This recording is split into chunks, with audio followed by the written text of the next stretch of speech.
Hey everybody, golly, have you ever felt as cluttered as I look in your mind? So your mind is actually your biggest asset in the game of golf. Yet too many golfers don't learn how to really leverage the power of that in their game and get the most out of it over time. To be honest, most of the frustration that you experience in your game when you're playing is due more to what's going on up here than it is your technique. Now, most of the clients that I work with talk to me about the fact that they're missing two big C's in their game. Those C's are confidence and consistency. And the biggest mistake that they make when they think about these is blaming one for the lack of the other and getting that order backwards. Raise your hand if, when you start playing with more consistency, then you start feeling more confident about your game. Okay, I think we're unanimous there. We can actually change that today because that's a backwards approach to confidence. You don't have to feel anymore like when your score goes up and down, that your confidence goes up and down with it. That's not how I want you to play the game.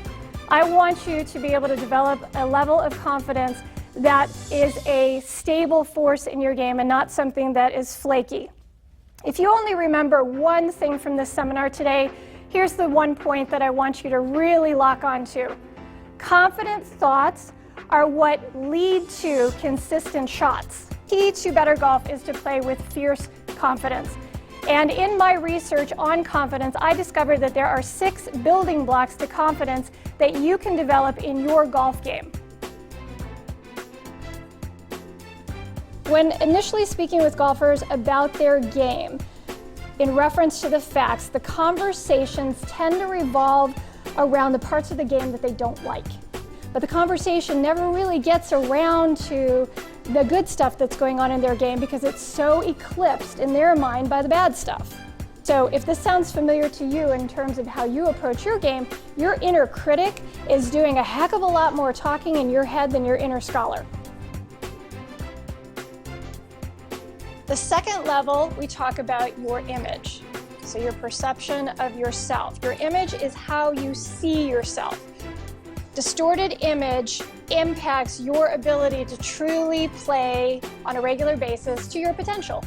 So in order for that mirror to lack distortion, you have to make sure that that reflection is built on solid facts. So we're talking about the truth about your game, rather than the lies we sometimes allow ourselves to kind of think about that come from a wounded ego, self-doubt, or just our imagination unleashed.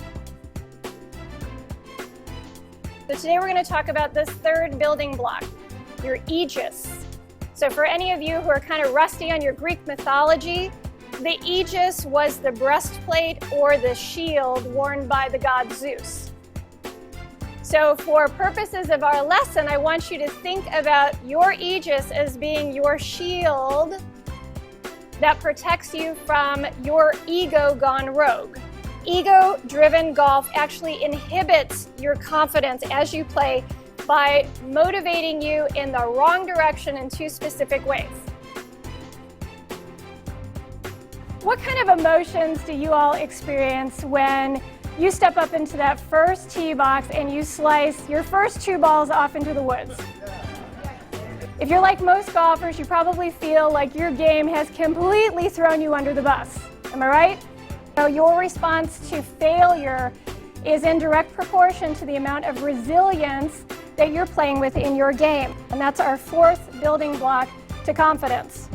Resilience is your ability to adjust to unexpected circumstances and setbacks in the game. It is your mental elasticity, your flexibility, and it is how much stronger, healthier, and more successful you become after a setback.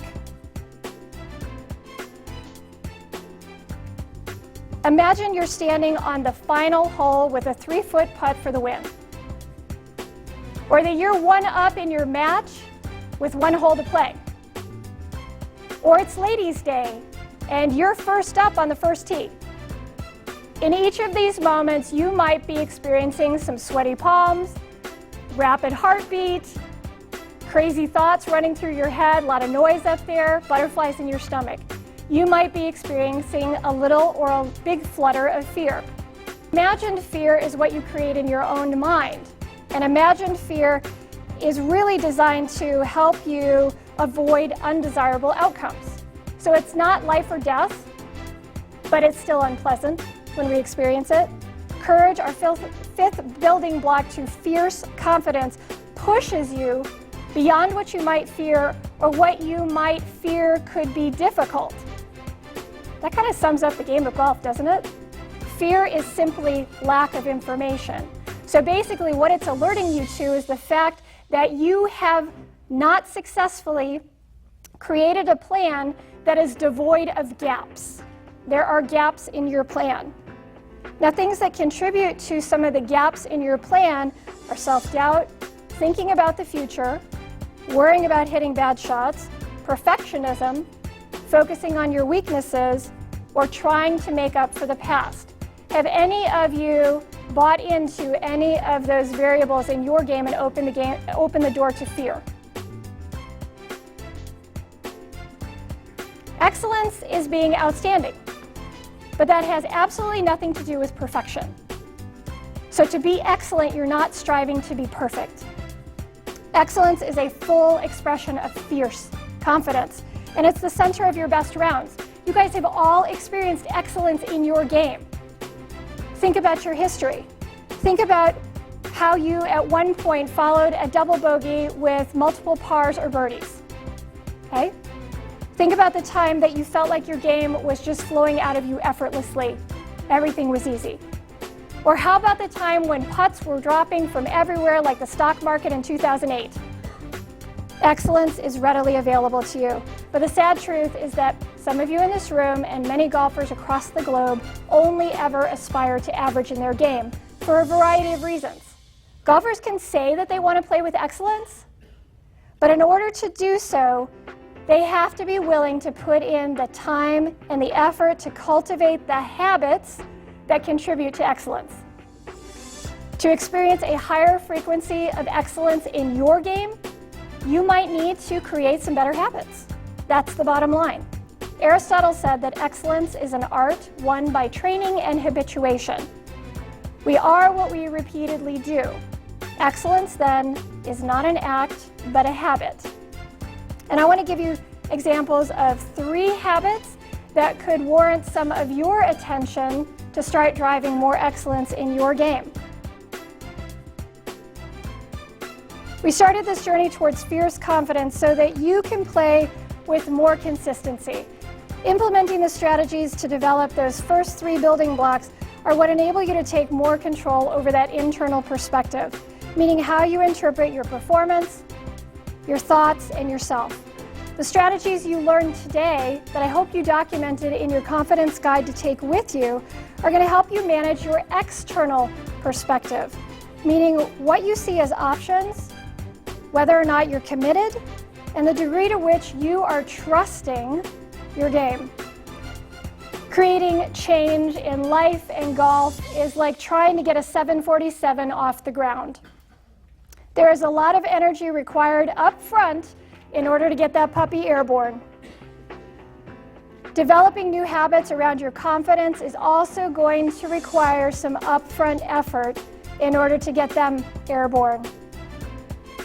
Achieving anything worthwhile takes hundreds of baby steps in the direction of your goals.